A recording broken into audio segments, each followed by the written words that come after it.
Hey friends, happy Tuesday. Thanks for joining this 13 Plus FastCast today. President Biden is in Arizona. He's at the Grand Canyon arriving right now, where he's expected to announce a new national monument there. Also some of the conservation efforts that he will be enacting. So we're going to go ahead. The president is arriving right now at the Grand Canyon. We're going to listen in to what he has to say.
Please welcome youth leader from the Hopi and Havasupai tribes, Maya Talusi Little.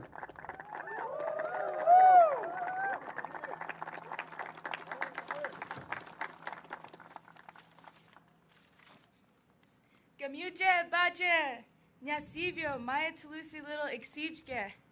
My name is Maya Gadaba Talusi Little. I'm the daughter of Carletta Talusi and Robert Little, and the niece of the late Rex Talusi. I am also a senior at Cactus Shadows High School in Cave Creek, Arizona. It is such an honor to be here today on this truly historic day at the sacred lands of the many tribes within the Grand Canyon Tribal Coalition. Standing here at Rep Butte represents the unity of the tribes to protect our ancestral lands. I've grown up swimming in Havasu Falls, where I learned a deep love and respect for our land and water.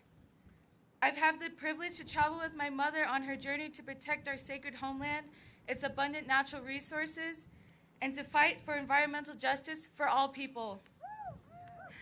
I'm here representing the next generation that has the responsibility to continue this vital work. This is our home, and we are committed to its protection. We are forever grateful to the President for his commitment to protect our homelands for the tribes and everyone who recognizes the beauty of the Grand Canyon. It is a privilege to welcome all the tribal leaders, congressional leaders, and White House staff to our homelands. It is now my honor to introduce a true leader pursuing environmental justice, President Joe Biden.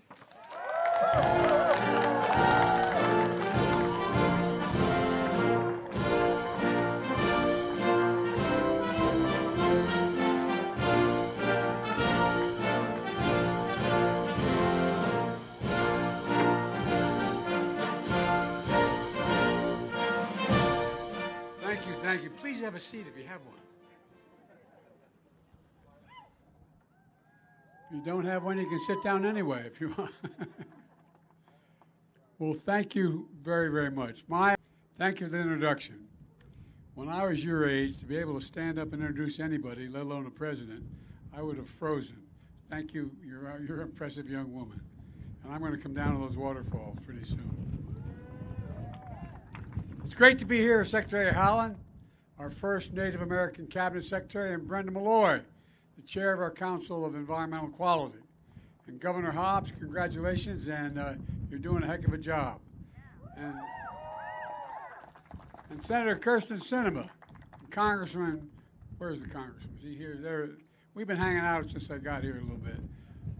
Raul has been a good friend and done a great deal. He's one of the most popular congressmen in the country, I think, who've long championed this effort in Congress. And Congressman Grace Stanton has been a leader as well. And thanks to all the state, county, and local officials who've worked so hard to see this day happen, make it happen. And you have. Believe me, I know you have. To the Forest Service, the Bureau of Land Management professionals here, thank you. Thank you for caring for our public lands, the most precious thing we have. And special thanks to tribal leaders joining us whose ancestors stewarded these lands since time immemorial. I got to meet most of you last night. I'm looking forward to saying hello to you again today. And a special hello to Jimmy McCain. Where are you, Jimmy? I'm going to embarrass you. You don't think he's going to be introduced. Where is it? There you are, Jimmy. Jimmy's dad was a dear friend of mine. We were like two brothers we got along together. When we argued like hell. We really went at it. But he was a great patriot and a man of enormous integrity. And Jimmy, you're just like your dad, serving your country in Iraq and Afghanistan and continuing to serve as a second lieutenant in the United States Army. Thank you, pal. And I say this with all sincerity. No one ever doubts I mean what I say. Sometimes I say all that I mean, though. I think of your dad all the time about how much he loved this country and how optimistic he was, optimistic about our future. So thank you for being here, pal. Thank you for your continued service. America's natural wonders are our nation's heart and soul. That's not hyperbole, that's a fact. They unite us, they inspire us. A birthright we pass down from generation to generation. And that's why from day one, I've taken historic steps to conserve our natural treasures for all ages. My first week as president, I signed an executive order establishing our country's most ambitious conservation goal ever. I made a commitment that we will protect 30% of all our nation's lands and waters, conserve all 30% of all our nation's lands and waters by 2030. And we're on our way. And we're delivering. Just my first year in office, we've done more, protected more lands than anyone since the 1960s, John Kennedy's era. 9 million acres in Alaska and Bristol Bay and the Tongass Forest. 225,000 acres in Minnesota, the Boundary Waters. We're working to protect 770,000 square miles in the Pacific Ocean, southwest of Hawaii, a new maritime sanctuary, and network of islands and reefs almost 3 times the size of Texas, on track to be among the largest protected ocean area on the entire planet. We've already restored protection for 3 national monuments gutted by the last administration, 2 not so far from here in Utah, the Grand Staircase and Bears Ears. By the way, I'll never forget, I was standing in Washington, a little girl walked up to me, I could see her daddy say, go up and say something to the president. She walked up and she said, Mr. President, would you take care of Bears Ears for me? And I didn't know what she meant when she said it. You take care of Bears Ears for me. Well, we took care of her and we gave her the signing pen. A third of the coast of New England and the Northeast Canyons and seamounts. Look, we've designated new national monuments as well. Camp Hale in Colorado, 50,000 acres. Spirit Mountain in Nevada, 500,000 acres. Kastner Range in Texas, 6,600 acres. And just last month, honoring Emmett Till and his mother, Mamie Till Mobley, in Mississippi and in Illinois. But folks, it's not hyperbole to suggest that there is no national treasure, none that is grander than the Grand Canyon. The Grand Canyon, one of the Earth's 9 wonders, wonders of the world, literally. Think of that. You know, it's amazing. An enduring symbol of America to the entire world. The first time I saw the Grand Canyon years ago, I was a young senator. As I stood there and looked out, a phrase came to mind. It was instinctive. I said, this is God's cathedral. That's what it reminded me of. It just is so magnificent. As a matter of fact, I said 9. It's one of the 7 wonders of the world. And so today I'm proud to use my authority under the Antiquities Act to protect almost 1 million acres of public land around Grand Canyon National Park as a new national monument.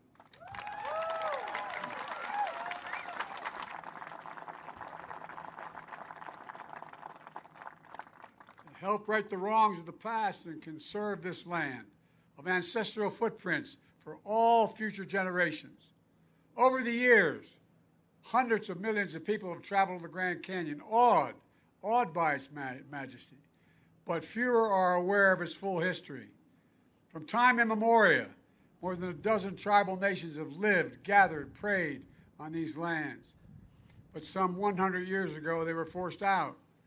That very act of preserving the Grand Canyon as a national park was used to deny indigenous people full access to their homelands, to the places where they hunted, gathered, took precious sacred ancestral sites. They fought for decades to be able to return to these lands, to protect these lands from mining and development, to clear them of contamination, to preserve their shared legacy for future generations. I made a commitment as president to prioritize respect for the tribal sovereignty and self-determination, to honor the solemn promises the United States made to tribal nations to fulfill federal trust and treaty obligations. I pledge to keep using all that available authority to protect sacred tribal lands. My administration has worked alongside tribal leaders, including many of you who are here today, to keep that promise. At a time when some seek to ban books and bury history, we're making it clear that we can't just choose to learn only what we want to know. We should learn everything that's good, bad, and the truth about who we are as a nation. That's what great nations do. And we're the greatest of all nations. Only with truth comes healing and justice, and another step toward forming a more perfect union. Folks, our nation's history is etched in our people and in our lands. Today's action is going to protect and preserve that history along with these high plateaus and deep canyons. Majestic red cliffs over 300 million years old. Older than the oldest dinosaur ever known. Central to the creation stories of so many tribal people and so many tribal nations. Fundamental to who we are, to their way of life, to the most sacred ceremonies. Ancestors buried here, eternal sources of reverence and healing. These lands also support a range of ecosystems and plants from savannas to sagebrush to ponderosa pine, a haven of ironic species like bats, bison, bighorn sheep, and nearly 450 kinds of birds, including the bald and golden eagles. They're the historic home of 3,000 cultural sites, cliff houses, cave paintings, ancient spots that help us understand the history of these civilizations. They also are key to building resilience to drought and climate change. Creeks and streams flowing into the Colorado River, supporting farms and ranches across the Southwest, bringing clean water to 40 million Americans. By creating this monument, we're setting aside new spaces for families to hike, bike, hunt, fish, and camp. Growing the tourism economy that already accounts for 11% of all Arizona jobs. Folks, preserving these lands is good not only for Arizona, but for the planet. It's good for the economy. It's good for the soul of the nation. And I believe with my core and my course, the right thing to do. But there's more work ahead to combat the existential threat of climate change. You know, we've seen historic floods, more intense droughts, wildfires, spreading smoky haze, which I could sense today, thousands of miles. Record temperatures affecting more than 100 million Americans this summer. Over 100, I need not tell you, all over 110 degrees in Phoenix for 31 straight days. You know, extreme heat is America's #1 weather-related killer. Extreme heat kills more people than floods, hurricanes, and tornadoes combined. And it's threatening the farms, the forests, and the fisheries so many families depend on to make a living. But none of this need be inevitable. From the start of my administration, we've taken an unprecedented action to combat climate crisis. Last year, I signed the largest climate bill in the history not only of the United States, but literally in the history of the world. It's the biggest investment in climate conservation and environmental justice ever, anywhere in the history of the world. And it has many parts. For example, it'll save working families thousands of dollars a year if they install rooftop solar or weatherize their homes, and also conserve energy. And it includes a record $720 million for Native communities to ease the impact of droughts and rising sea levels, to bring clean electricity to tribal homes. In all, these historic measures put us on track to cut all American emissions in half by 2030. And we're well on our way.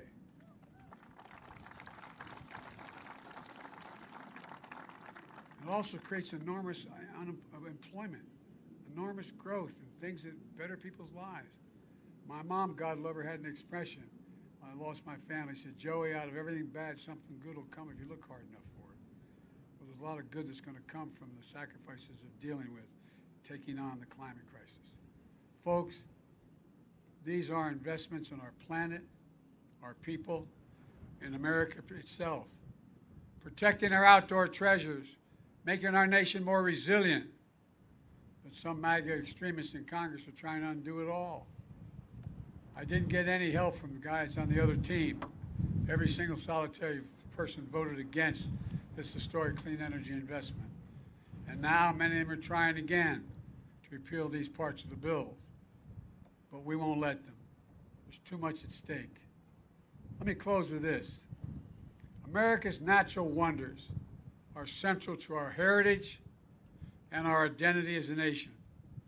Conserving them not only protects the livelihoods of the people who depend on them, it preserves key pieces of our history, of the full American story, for generations to come. It unites us through all ages and connects us to something bigger than ourselves, much bigger than ourselves. Today marks an historic step in preserving the majesty of this place. First among American landmarks, sacred to tribal nations, revered by every American. It speaks to the soul of our nation, reminds us of who we are. We are the United States of America, and there's nothing beyond our capacity when we act together. Nothing at all. So folks, God bless you all. May God protect our troops. Now I want to invite some of our guests on stage. I think they know who they're supposed to come up. As I sign the proclamation establishing the ancestral footprints of the Grand Canyon National Monument. Thank you, thank you, thank you. All right, again, we're listening in to President Biden, who's at the Grand Canyon today. He is speaking about some of the conservation efforts there. But one thing that we're noticing is, of course, that wind, all the craziness going on there weather-wise. So we want to get over to Allie today. Looking at the wind, hopefully that means something's moving in. I'm sure that we could use the Something's storms. a brewing, Okay, obviously. that's all we need to hear. Yes, and we're not seeing those crazy windy conditions right here in town. However, different story though later on. Let's head outside though right now. Crystal clear conditions, as you can see. A little bit of sunshine in the mix. It just looks hot though, honestly. But temperature-wise, look at this, 93 degrees only in Tucson, and it's only 11:37 right now in the morning. 87 if you're in Sierra Vista, 93 for Nogales, 87 in Nogales, mind you, 91 for Benson, 97 in Marana, 83 for the Bisbee area. So far, we've actually seen 53 consecutive triple-digit days since June 16th. And yes, triple digits back in the forecast when it comes to today. So when I see you tomorrow, I'm sure we're going to be adding 54 to that graphic. Today's forecast, the low 100s, which is great for us. 103 in Tucson and Sierra Vista at 94 degrees. But we can expect a little bit of isolated showers. Not right now, though. As you can see with our satellite radar, just clear conditions, dry conditions, some cloud coverage, though. Here in Cells and Wilcox areas, a little bit in Douglas. So what does the rest of our afternoon look like? Well, let's time it out. If you're more north, though, obviously, in the Globe, Phoenix, Payson, Charlotte areas, some rain later on. And then, of course, south of us, so Mexico, seeing some of that isolated showers, and then a little spotty in Sierra Vista around that 3 o'clock hour. As we move into more the dinner hour, maybe you're coming home from work, Tucson, Sierra Vista, parts of Douglas, a little bit in between Wilcox and Safford, picking up a little bit of moisture there, and then continuing pretty much sitting there at that 8 o'clock hour, 10 o'clock hour, and then dissipating into around that 11. Temperature-wise right now, and for the rest of your day, honestly, not too bad at all. 99 degrees by about 1 o'clock, so not even in the triple digits until 2. 101, 102, and then 101, then it just... The good news is, as you have some dinner this evening, 7 o'clock, only 94 degrees. Usually, we're in the triple digits at that hour. Today's forecast on tap, 103 for the high in Tucson with that 40% chance for rain, 94 for Sierra Vista, 95 in Nogales, 97 for Douglas. The greatest chances for rain will, of course, be in Sierra Vista and Douglas, but Nogales, 40s. That's not too bad. With that 7-day forecast, the best chance for rains obviously will be today and tomorrow from Tucson metro area. Last day on Thursday, however, the probability we're still sticking around Friday, not too promising. That 20% chance for rain. The clouds will start to dissipate. The rain chances will start to go away. Hotter temperatures on tap. So enjoy the cooler temperatures now. That 101 is looking amazing. It's 107. Yeah, 101. I mean, that was the only time this morning, Valerie was like, I hope my forecast is bad. Yeah, we'd love to not add to this. Right, the one that you actually want to be. Right, exactly.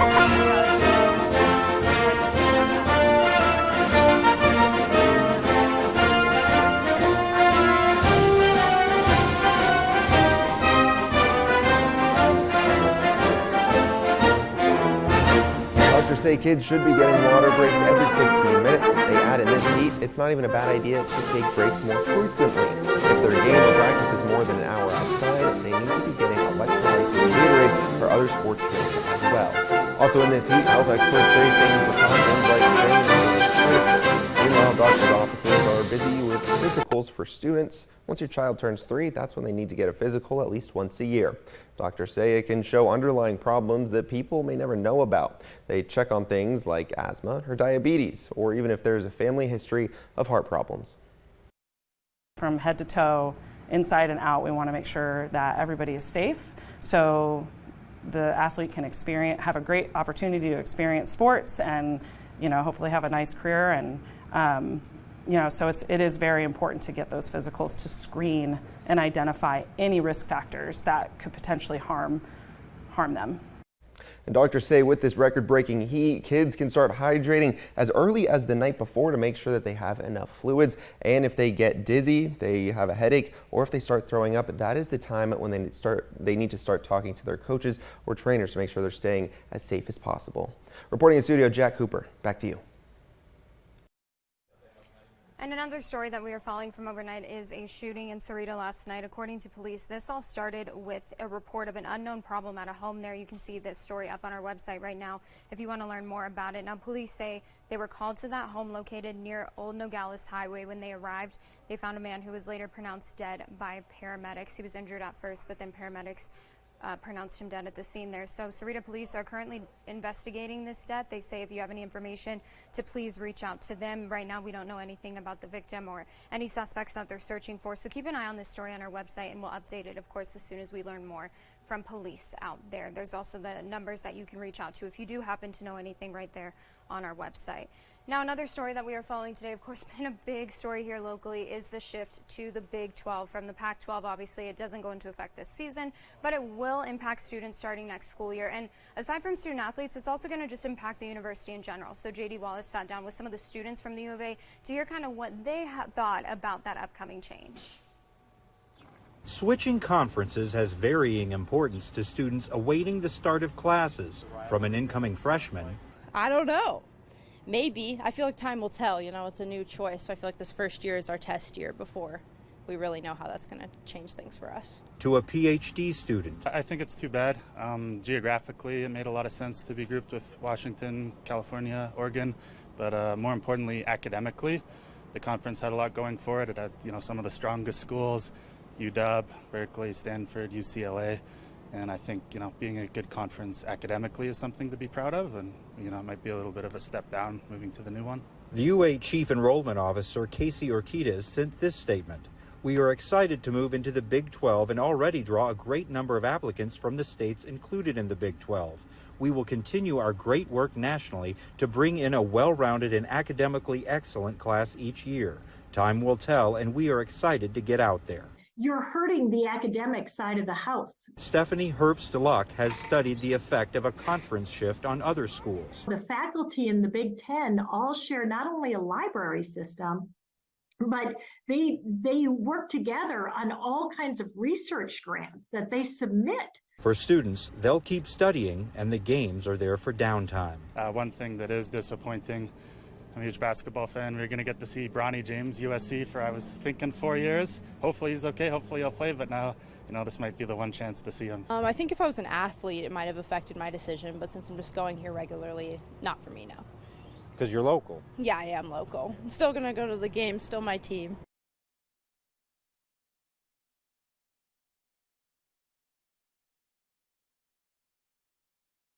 And switching gears to some lighter news that we're following today, it seems like every single day there's a new opportunity to be a billionaire, and your next shot is tonight. An estimated jackpot of $1.58 billion. This is from Mega Millions. Their next drawing is going to be tonight at 11 o'clock Eastern time, so that is 8 o'clock our time. These were the winning numbers last time for Match 5 winners and the Match 5 Mega Pliers. As you can see, no winners in Arizona, so hopefully this time around we can at least get our state up on that board. Again, the drawing's tonight at 8 o'clock. If you opt for the cash option, not a bad option whatsoever, $783 million. So good luck to all of you who are playing, and you know, don't forget about us if you do happen to win. Switching over to a trending story today. If you have a cat, you probably already know this. Today is International Cat Day, and we asked you to show us some pictures of your cats. And I do have to say, I'm more a dog person myself, but looking at some of these pictures, y'all have the cutest little cats. Look at Kelsey, just hanging out on the stairs, and then Michelle says, my girls, 2 cute, very cute kitties. Look how cuddly all these cats are. We have a couple, look at those 3 all together growing up, all siblings, and then both saying they're boys. Their boys are very cute. So weigh in, let us know, drop pictures of your cats. My community cat family, Jessica out there feeding all the cats in the neighborhood. That's definitely something that I've been known to do. So drop your pictures. We want to see your cats. Happy International Cat Day to all of you pet parents out there. Share your furry little friends with us, and make sure that they have a great Tuesday ahead. And you have a great Tuesday as well. Here's a live look out at Tucson right now. Temperatures not looking as bad as they have before, but still in the triple digits. Hopefully, cross your fingers that we'll get some storms later today and bring those temperatures back down. If you'd like to hear more from President Biden today at the Grand Canyon, make sure to tune into our newscast later today. We'll have updates for you, and we will see you back here at 2:30 for our 13 Plus FastCast then. Thanks again for joining us. Have a great rest of your Tuesday.